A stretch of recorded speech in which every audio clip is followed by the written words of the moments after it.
Hey, என்னாச்சு? எதுக்கு இப்ப அழுதுட்டு இருக்க? என்னன்னு சொல்லு.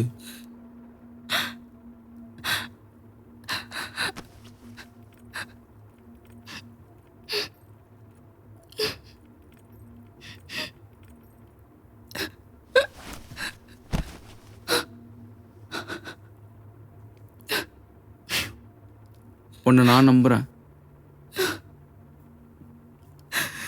என்ன ஆச்சு நீ இப்போ வருத்தப்படுற? யாரோ ஒருத்தவங்க உடம்புல உன் மூஞ்ச போர்த்தி இருக்காங்க. உன் பேரை கெடுக்க தான் இப்படி பண்ணியிருக்காங்க. பணம் கேட்டு மிரட்டுறாங்கடா. ₹1 கூட கொடுக்க முடியாதுன்னு சொல்லு. பார்த்தாலே தெரியுது ஃபேஸ் மாப்பிங் பண்ணியிருக்காங்கன்னு.